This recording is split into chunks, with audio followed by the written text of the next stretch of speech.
Okay, നമുക്കിനി ഇന്നത്തെ current affairs നോക്കാം.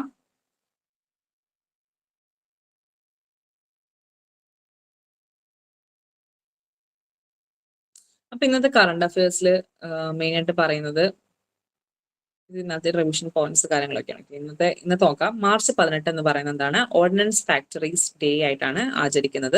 അപ്പൊ ഇതെന്താണ്? Establish the first ordinance factory in India 1801 അതിവിടെ കൊൽക്കത്തയിലാണ് ഉണ്ടായിരുന്നത്. പിന്നെ ഓർഡിനൻസ് ഫാക്ടറി ബോർഡ് എസ്റ്റാബ്ലിഷ് ചെയ്തത് 1979 എന്താണ് ഇത് മാനേജ് ചെയ്യുന്നത്? ഡിഫൻസ് പ്രൊഡക്ട്സ് ഇൻ ഇന്ത്യ ആണ് ഇത് മാനേജ് ചെയ്യുന്നത് കേട്ടോ. ഓർഡിനൻസ് ഫാക്ടറി ഡേ ആയിട്ട് ആചരിക്കുന്നത് March 18 മനസ്സിലാക്കുക. പിന്നുള്ളത് March 17 narcotics control bureau rising day ആയിരുന്നു. അപ്പൊ ഇത് എഫക്റ്റിൽ വന്നത് 14 November 1985 under provision of narcotic drugs and psychotropic substances act 1985 വഴി. പിന്നെ ഇതിന്റെ ഹെഡ് ക്വാർട്ടർ എവിടെയാണ്? ഡൽഹിയിലാണ്.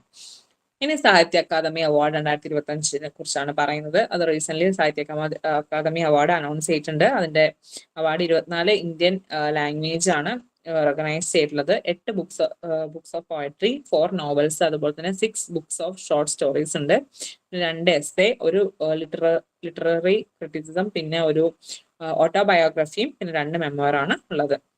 സാഹിത്യ അക്കാദമി അവാർഡ് 2025 സ്ഥാനം പിടിച്ചിട്ടുള്ളത്. പിന്നെ prominent writer Mamta Kalia will be award for her Hindi memoir GTG Allahabad. ഇതാണ് മമത കാലിയന്റെ ആണ്.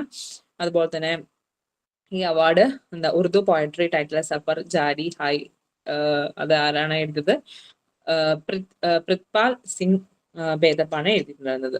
പിന്നെ സാഹിത്യ അക്കാദമി അവാർഡില് മെയിൻ ആയിട്ട് നോക്കേണ്ടതാണ് ഈ registered as a society under the societies registration act 1860 പിന്നെ നോഡൽ മിനിസ്റ്റർ ഓഫ് കൾച്ചർ ആണ്. ഹെഡ് ഓഫീസ് ന്യൂഡൽഹിയിലാണ് വരുന്നത്. സോ ഇതിൽ ഇതിന്റെ ലാംഗ്വേജും ടൈറ്റിൽ ജനറും നെയിം ഓഫ് ഓതറും കൊടുത്തിട്ടുണ്ട്.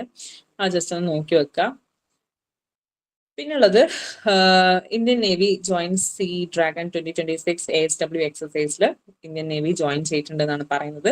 അപ്പോൾ ഇതെന്ന് പറയുന്നത് united states led multinational anti submarine warfare, അതാണ് ASW എന്ന് പറയുന്നത്. Drill being conducted at Anderson air force base in ഗുവാമിലാണ് വെച്ചിട്ടാണ് നടക്കുന്നത്. പിന്നെ അതുപോലെ തന്നെ Indian navy P-81 maritime patrol aircraft ഗുവാമിൽ പാർട്ടിസിപ്പേറ്റ് ചെയ്യാൻ വേണ്ടിയിട്ട് അവർ എന്ത് പെട്രോൾ എയർക്രാഫ്റ്റ് ചെയ്തിട്ടുണ്ടായിരുന്നു. പിന്നുള്ളത് ഇതെന്താണ്? സീ ഡ്രാഗൺ എക്സസൈസിൽ ഇന്ത്യൻ നേവി ജോയിൻ ചെയ്തതെന്ന് മെയിൻ ആയിട്ട് മനസ്സിലാക്കി വെക്കുക.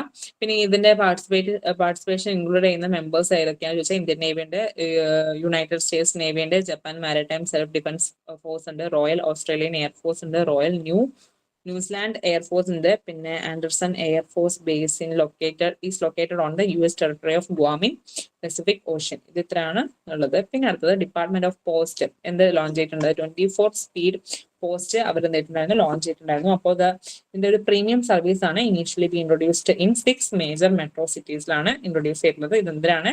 ഇന്ത്യനെ strengthen India post express delivery capability strengthen ചെയ്യാൻ വേണ്ടിയിട്ടാണ്. ഇതെന്താണ്?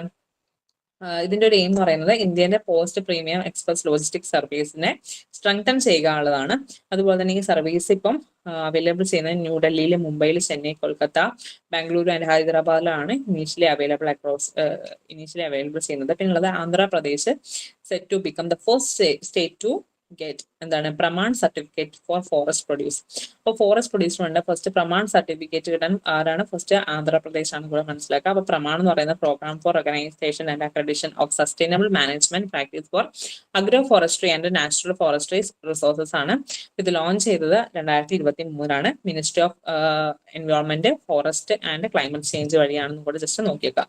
പിന്നെ Punjab assembly passes Shri Guru Tegh Bahadur world class university bill 2026 ഇവിടെ പഞ്ചാബ് അസംബ്ലി പാസ് ചെയ്തിട്ടുണ്ടെന്ന് കൂടെ പറയുന്നത്. ഇതെന്താണ്? Establishing a cutting edge world class university on the name of 9th ഗുരു ആയിട്ടുള്ള 9th ഗുരുവിന്റെ പേരിൽ ഒരു കട്ടിംഗ് എഡ്ജ് വേൾഡ് ക്ലാസ് യൂണിവേഴ്സിറ്റിന്റെ സ്റ്റാർട്ട് ചെയ്യാൻ വേണ്ടിയിട്ടാണ്. പിന്നുള്ളത് ഉത്തരാഖണ്ഡ് ഗവൺമെന്റ് ഇൻട്രൊഡ്യൂസസ് ഈ Swasth Dham for real time health monitoring during Char Dham Yatra. അതായത് ഉത്തരാഖണ്ഡ് ഗവൺമെന്റ് എന്ത് ഇൻട്രൊഡ്യൂസ് ചെയ്യുന്ന പറയുന്നത് ഈ സ്വസ്ഥ ധാം ഇൻട്രൊഡ്യൂസ് ചെയ്യുന്നതാണ് പറയുന്നത്. ഇതെന്താണ്? The health of pilgrims visiting and yatra will be monitored in real time through the ഈ സ്വസ്ഥ ധാം പോർട്ടലിൽ കൂടെ എന്താണ് പിൽഗ്രിം വിസിറ്റ് കാര്യങ്ങൾ യാത്രകളൊക്കെ മോണിറ്റർ ചെയ്യാൻ വേണ്ടിയിട്ടാണ് ഇത് ഉള്ളത്. പിന്നെ Kusinpur set to become Odisha's first smart village ആയിട്ട് വരുന്നതാണ് കുസുൻപൂർ ആണെന്ന് നോക്കുക. അപ്പോൾ ഇത് എന്തിന്റെ അണ്ടർ ടെക്നോളജി ഡ്രൈവൺ റൂറൽ ഡെവലപ്മെന്റിന്റെയും അതുപോലെ തന്നെ ഇനിഷ്യേറ്റഡ് ബൈ ആരാണ്? കൗൺസിൽ ഓഫ് സയന്റിഫിക്കും അതുപോലെ തന്നെ ഇൻഡസ്ട്രിയൽ റിസർച്ചും ആണ് ഇത് അദ്ദേഹത്തിന് ഇനിഷ്യേറ്റ് ചെയ്തിട്ടുള്ളത്. പിന്നെ ഈ concept of smart village actually എന്താണ് ഫോക്കസ് ചെയ്യുന്നത്? ടെക്നോളജി ഡ്രിവൺ റൂറൽ ഡെവലപ്മെന്റിന് വേണ്ടിയിട്ടും അതുപോലെ തന്നെ ഒരു സസ്റ്റൈനബിൾ റിസോഴ്സസ് യൂസിന് വേണ്ടിയിട്ടാണ് ഇത് എന്ത് ചെയ്യുന്നത്? ഫോക്കസ് ചെയ്യുന്നത്. അടുത്ത കൻഹ ടൈഗർ റിസർവേഷനെ കുറിച്ചാണ് പറയുന്നത്. റിസർവിനെ കുറിച്ചാണ് പറയുന്നത്. അപ്പൊ എന്താണ് കൻഹ ടൈഗർ റിസർവ് ലൊക്കേറ്റ് ചെയ്തത് മൈക്കൽ റേഞ്ചസ് ഓഫ് സത്പുരാസ് ആണ്. ഇത് മധ്യപ്രദേശ് സ്റ്റേറ്റിലാണ്. അതുപോലെ തന്നെ ഇത് കൻഹ എന്ന് പറയുന്നത് കണക്ട് വിത്ത് എന്താണ് അചനാകുമാർ ടൈഗേഴ്സിന് റിസർവ് ഓഫ് ഛത്തീസ്ഗഡ് സ്റ്റേറ്റുമായിട്ടാണ് കണക്ട് ചെയ്തിട്ടുള്ളത്.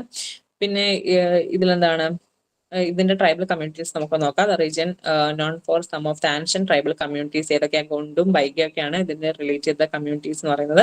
അതുപോലെ തന്നെ also the first tiger reserve in India അപ്പോൾ ഒഫീഷ്യലി ഇൻട്രൊഡ്യൂസ് ചെയ്ത മസ്കോട്ട് എന്ന് പറയുന്നതാണ് ബൂർസിംഗ് ദ ഭരാസിംഗ ആണ്. ഓക്കെ, അതിന്റെ ഒരു എന്ത് പറയുന്നത് ഒഫീഷ്യൽ ഇൻട്രൊഡ്യൂസ് ചെയ്ത മസ്കോട്ട് എന്ന് പറയുന്നത് ഫസ്റ്റ് ടൈഗർ റിസർവേഷൻ ഇന്ത്യ ആണ് എന്താ ഒരു മസ്കോട്ട് ഇൻട്രൊഡ്യൂസ് ചെയ്യാൻ വേണ്ടിയിട്ടുള്ളത്. പിന്നുള്ളത് ഇന്ത്യ എന്ത് ചെയ്തിട്ടുണ്ടായിരുന്നു? India submit 7th national report on biodiversity to CBD. അതും കൂടെ അപ്പൊ CBDയിൽ ഇന്ത്യ എന്ത് ചെയ്തിട്ടുണ്ടായിരുന്നു? 7th നാഷണൽ റിപ്പോർട്ട് ബയോഡൈവേഴ്സിറ്റിയെ കുറിച്ച് എന്ത് ചെയ്തിട്ടുണ്ടായിരുന്നു? സബ്മിറ്റ് ചെയ്തിട്ടുണ്ടായിരുന്നു മനസ്സിലാക്കുക. ഇത് അഡോപ്റ്റ് ചെയ്തത് 29th ഒക്ടോബർ 2010 നഗോയ ജപ്പാനില്. ഓക്കെ, അതുപോലെ തന്നെ പിന്നില് നോക്കട്ടെ എന്താന്ന് വെച്ചാൽ ഡുവൽ സെക്സ് ക്രാബ്, അതായത് വേള കർലി എന്ന് പറഞ്ഞ ഡുവൽ സെക്സ് ക്രാബിനെ റിസർച്ചേഴ്സ് ഡിസ്കവർ ചെയ്തിട്ടുണ്ടായിരുന്നു. ഇതൊരു റയർ ഡുവൽ സെക്സ് കണ്ടീഷൻ ആണ്. Fresh water crabs species. അതുപോലെ തന്നെ ഇത് എവിടെയാണ്? Silent valley national park of western ഗട്ട്സിലൊക്കെയാണ് വിത്തിൻ കാണുന്നത്. അതുപോലെ തന്നെ എന്താണ് പിന്നെ അടുത്ത ഒരു ഇമ്പോർട്ടന്റ് ന്യൂസ് എന്ന് പറയുന്നത് ഗുജറാത്ത് എന്തായിട്ടുണ്ടായിരുന്നു? Launch state wide vaccination drive against foot and mouth disease. അപ്പം ഫുട്ട് മൗത്ത് ഡിസീസിനും എതിരെയായിട്ട് ഗുജറാത്ത് ലോഞ്ച് ചെയ്തിട്ടുണ്ട് ഒരു സ്റ്റേറ്റ് വൈഡ് വാക്സിനേഷൻ എന്ന് പറയുന്നത്. അപ്പോൾ ഇതെന്ന് പറയുന്നത് എന്താണ്? ഒരു FMD ക്യാരക്ടറൈസ്ഡ് ബൈ ഫീവറും ഒരു ബ്ലിസ്റ്റർ ലൈക്ക് സോഴ്സും ഒക്കെ ആയിട്ട് നമ്മുടെ ടങ്ങിൽ ലിപ്സില് മൗത്തിലൊക്കെ വരുന്നത്. അപ്പോൾ ഇതൊക്കെയാണ് ഇതിന്റെ ഒരു ക്യാരക്ടറൈസ് എന്ന് പറയുന്നത്. പിന്നെ ഈ ട്രാൻസ്മിറ്റഡ് ത്രൂ എയിലൊക്കെയാണ് infected animal newly introduced into a herd. അതുപോലെ തന്നെ കണ്ടാമിനേറ്റഡ് പെൻസ് അല്ലെങ്കിൽ buildings or contaminated animal export വെഹിക്കിൾസിലൊക്കെ ത്രൂ ആണ് ഇത് എന്താണ് ട്രാൻസ്മിറ്റ് ചെയ്യുന്നത്. പിന്നെ അല്ലെങ്കിൽ കണ്ടാമിനേറ്റഡ് മെറ്റീരിയൽസ് സച്ച് ആസ് അതിന്റെ ഫീഡ്, വാട്ടർ, മിൽക്ക് ഇതിലേക്ക് ട്രാൻസ്മിറ്റ് ചെയ്യാം. അല്ലെങ്കിൽ contaminated clothing, footwear equipments. അപ്പോൾ ഈ ഒരു virus infected meat or other contaminated animal products. അപ്പോൾ ഇതിന്റെ ട്രീറ്റ്മെന്റ് എന്ന് പറയുന്നത് വാക്സിനേഷൻ ആണ്. Vaccination is only effective preventive measure എന്ന് പറയുന്നത്. FMDന്റെ ആകെ എന്താണ് വാക്സിനേഷൻ എടുക്കാനുള്ള മാത്രമേ ഉള്ളൂ. അപ്പൊ ഇത് ഇത്രയാണ് ഇന്നത്തെ 18ാം തീയതിത്തെ മെയിൻ ആയിട്ടുള്ള കറണ്ട് അഫയേഴ്സ് എന്ന് പറയുന്നത്. ഓക്കെ.